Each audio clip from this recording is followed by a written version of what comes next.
Sa previous episode, napag-alaman natin na sa mundong ito ay nagkakaroon ng peking paligsahan ang mga grupo ng Keepers laban sa mga Fighters, tuwing linggo nila itong ginagawa para magbigay ng aliw sa mga tao habang ipinapakita nilang inililigtas nila ang mundo. Kaso lang, sawa na ang mga Fighters sa peking pagtatanghal na ito at gusto na nilang kumalas at tapusin na ang ganitong katarantaduhan, dahil dito gumawa ng hakbang ang iba para makagawa ng paraan para makaalis at ganap na mawala na ang ganitong paligsahan. Subalit di nagtagumpay ang mga ito at humantong lamang sa tuluyan na pagkamatay nila, pero di pa rin nawalan ng pag-asa ang iba na balang araw ay matatapos na ang pakitang tao na pagtatanghal na ito at magkaroon ng kalayaan ang halimaw at mga tao. At sa pagpapatuloy, sa unang pagkakataon sa loob ng maraming taon ay nagtipon ang lahat ng Keepers at ang kanilang mga Junior Rangers para sa isang pagpupulong. Nagbiro si Yellow na ito'y dapat seryoso dahil bihira lang silang magtipon ng ganito. Ngunit bago pa sila pumunta sa punto, iminungkahi ni Green na magpahinga muna sila para kumain dahil talagang gutom na siya ngayon. Subalit naagaw ang kanilang atensyon patungo sa pinto nang dumating ang huling dadalo sa pagpupulong at ito ay ipinakilala bilang si Sukiri. Dahil sa kumpleto na sila, sinabi ni Red na maaari na silang magsimula ng pagpupulong, kaso medyo nainis si Blue dahil dumating ng huli ang kasintahan ni Yellow sa mahalagang pagpupulong at wala man lang siyang binigay na paumanhin. Sinabi ni Yellow na si Sukiri ay yung tipong gumagawa ng mga bagay sa kanyang sariling bilis. Ngunit medyo nagtaka si Sukiri kung bakit tinawag siya ni Yellow na side chick. Lahat ng mga Keepers ng Dragon ay may kani-kanyang natatanging relasyon sa kanilang mga kasama at walang mga patakaran na pumipigil sa hindi angkop na relasyon sa trabaho. Ang katotohanan na iyon ang unang naisip niya ay nagpapakita kung paano niya tingnan ang kanyang sariling Junior Ranger na si Lo. Nagalit si Lo dahil sa sinabi ni Sukiri kaso bago pa siya makagawa ng kahit ano sa kanyang pagsabog ng galit, hinambalos siya ni Isem para pahupain ang sitwasyon. Maaaring nagtatrabaho siya para kay Lo, ngunit kailangan niyang sabihin na ang paraan ng pagsasalita at pag-asta ni Blue sa iba ay talagang bastos, kaya kailangan niyang matutong maging mas maalalahanin paminsan-minsan at bigla. Isang liwanag ang kumislap at lumitaw sa harapan nila ang attire ng mga Keepers ng Dragon. Pinagsabihan niya si Blue dahil sa pakikipag-away sa kanyang mga kasamahan, ngunit ayaw ni Blue na marinig ito mula sa isang lumulutang na plushie doll at sinimulang ilabas ang kanyang galit dito at pagkatapos, hinarap ni Red si Sukiri at sinabi sa kanya na dapat siyang humingi ng tawad kapag may nagawang mali. Bagamat ayaw niya ay magalang siyang humingi ng tawad sa lahat dahil pinaghintay niya sila ng matagal at ngayong naayos na ang lahat. Sinimulan ni Red ang pagpupulong at sinabi sa kanila na may malaking problema sila at naniniwala siyang ninakaw ang kanyang divine artifact, na masama para sa kanya lalo na't hindi siya makapag-transform nang wala ito. Sa kasalukuyan, suot lamang niya ang komersyal na kopya ng kanyang costume at naniniwala siya na ito ay kagagawan ni Fighter D, na kanilang napatay ngayong umaga at nagulat ang iba pang Keepers na nagawa ng isang simpleng duster ang bagay na ito. Sa loob ng 12 taon na katahimikan, hindi nila isinaalang-alang ang posibilidad na maaaring magtangka ang mga Fighters na traidorin sila at ngayon napatay na si D. Nagtataka sila kung saan maaaring itinago ni D ang divine artifact at nagsalita si Sukiri at nagtanong kung posible bang ipinasa ni D ang artifact sa ibang tao, at sumang-ayon naman dito si Red. Gayunpaman, iilan lamang ang nakakaalam ng katotohanan tungkol sa kasunduang ginawa nila sa mga duster noon. Kaya kailangan nilang gumawa ng mga hakbang para maiwasan ang ganitong mga pangyayari sa hinaharap at biglang nagsalita si Himora na isang Junior Ranger ni Red, at sinabi na bagamat sumasang-ayon siya na dapat may mga hakbang kaso malamang si Red ang may kasalanan sa pangyayaring ito dahil hinayaan niyang makuha ang kanyang artifact kaya dapat siyang magbitiw sa posisyon bilang Red Keeper. Si Sukiri ay labis na nagulat sa kapangahasan ni Himora na sisihin si Red sa insidente at lalo na't siya rin ang nag-leak ng impormasyon tungkol sa artifact at matapos ang sandaling katahimikan, inamin ni Red na siya nga ay nagkamali ng malaki kaya't tama lang na magbitiw siya sa kanyang posisyon bilang Red Keeper upang itama ito, at handa siyang gawing susunod na Red Keeper si Himora na labis na ikinatuwa nito. Subalit may kondisyon kung saan sa promotion na ito dahil naniniwala si Red na ang hustisya ay nakasalalay sa lakas, habang itinutulak niya si Himora ng diretso sa pader, tinawag niya itong kabiguan dahil sa kahinaan nito at handa ng suntukin. Sinubukan ni Green na pigilan si Red sa paggawa ng anumang padalos-dalos, ngunit huli na at narinig na ang malakas na ingay at nang bumalik ang eksena sa pagpupulong ng mga Rangers, naupo na muli si Red para kumain ngunit mukhang hindi nakasama si Himura. Nawalan ng gana sila matapos makita ito, ngunit may ibang pinag-aalala si Blue dahil pakiramdam niya ay may mali at sa labas ng HQ. Pinapanood ni Sakurama ang replay ng video ng pagsabog na kumitil kay D at iniisip niya na may pag-asa pa na nabubuhay si D. Mamaya ay pumunta si Blue sa lugar ng laban kasama si D at ipinaliwanag kung ano sa tingin niya ang mga pinakamasamang posibleng senaryo, kung sa paanong paraan maaaring nakaligtas si D sa pagsabog at kung nakaligtas siya at may dalawa siyang opsyon para makatakas at maaaring muling bumuo siya sa floating fortress, o maaaring hinayaan niyang matangay siya ng hangin para makatakas. Sinabi ni Blue kay Hiro na aakyat siya sa floating fortress upang tingnan kung nakaligtas ba si D. Nagpa siya siyang pumunta roon at habang ginagawa niya iyon, gusto niyang pag-aralan ni Hiro ang mga pattern ng hangin mula sa nakaraang araw at alamin kung saan maaaring napadpad ang mga abo ni D. Samantala sa kagubatan, mukhang talagang nakaligtas si D at kasalukuyang muling binubuo ang kanyang katawan at nagawa niyang mabuhay sa pamamagitan ng pagpapasabog sa kanyang sarili bago siya mapatay ng divine artifact ni Blue. Ngunit ang orihinal na sugat sa kanyang tiyan ay ayaw magsara.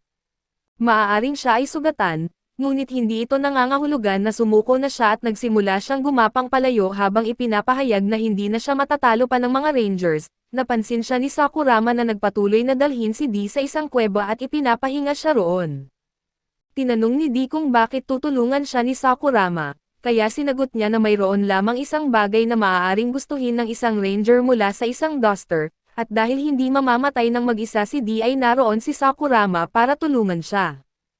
Itinuring iyon ni D bilang isang banta at nagsumpa na hindi siya madaling magpapatalo kaya sinugod niya si Sakurama, ngunit dahil sa kanyang sugat ay hindi siya nakagalaw ng maayos at napabagsak siya at nang kumalma si D, nilinaw ni Sakurama na nagdala siya ng mga gamit sa pangunang lunas upang tulungan si D sa kanyang paggaling.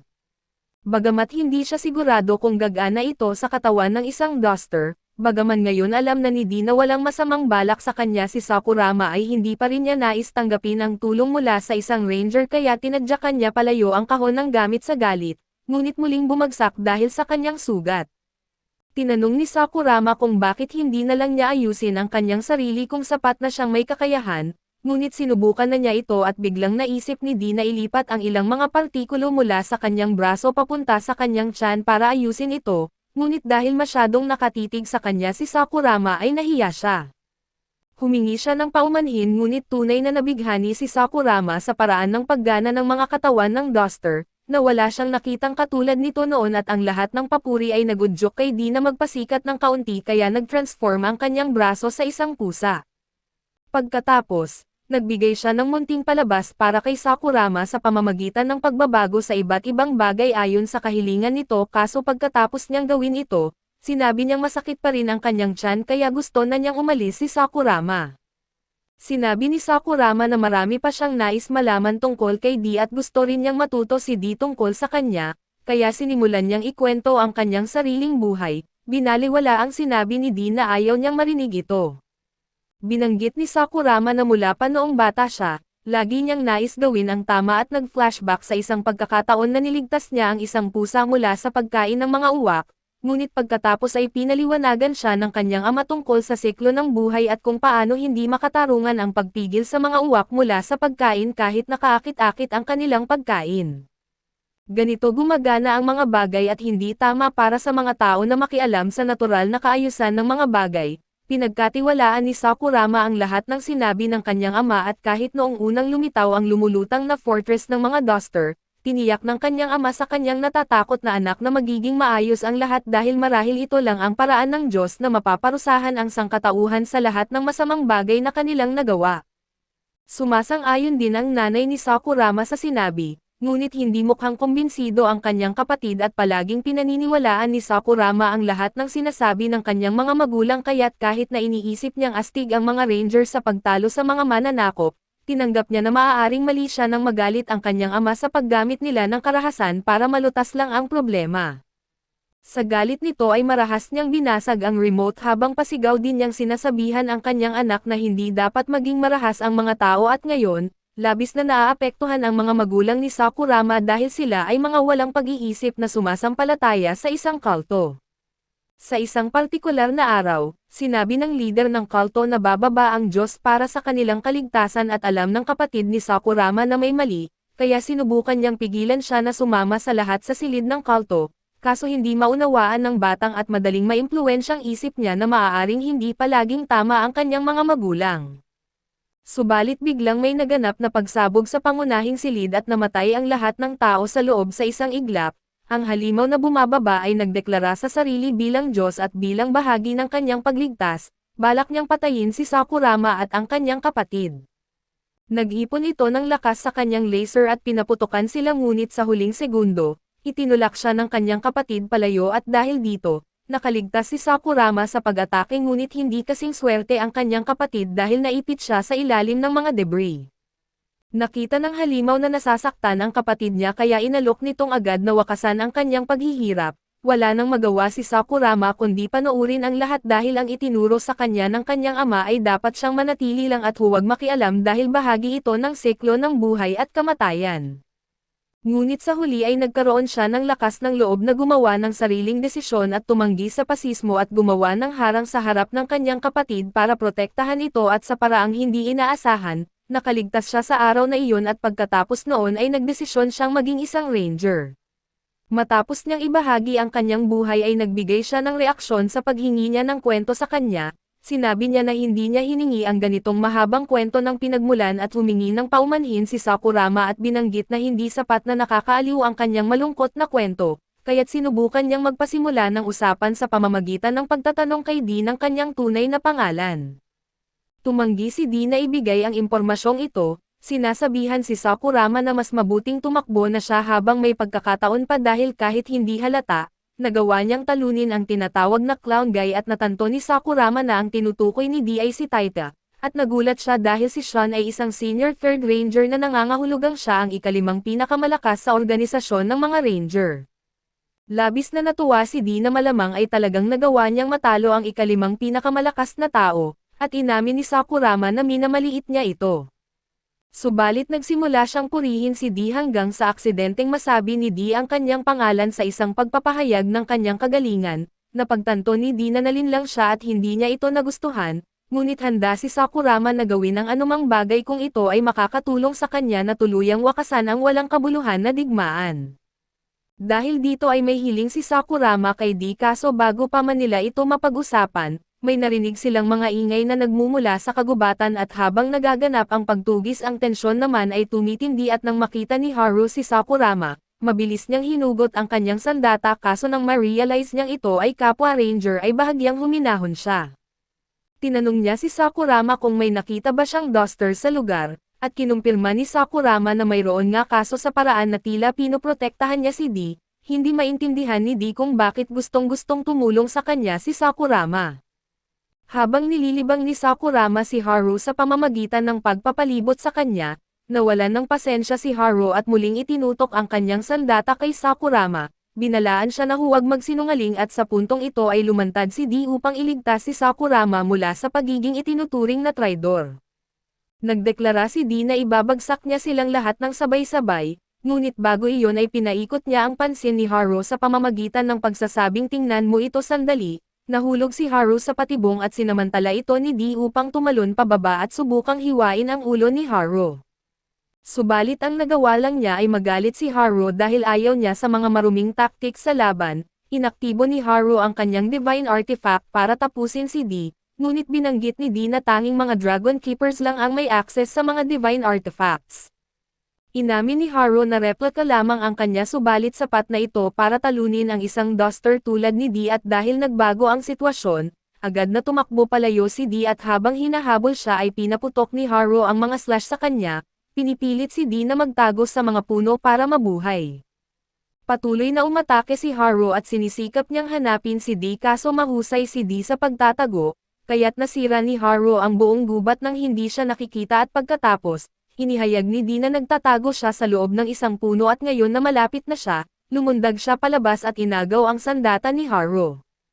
Walang sandata at hindi nabanta si Haru kay Dee, Ngunit nagsimulang mangyari ang kakaiba habang sinisimulang sunugin ng sandata si Dee at tila natutunaw ito nang ibinagsak niya ito. Inaasahan ni Haru ang ganitong kinalabasan dahil hiniram niya ang kapangyarihan mula kay Blue, kaya walang paraan na magagamit ito ng isang duster.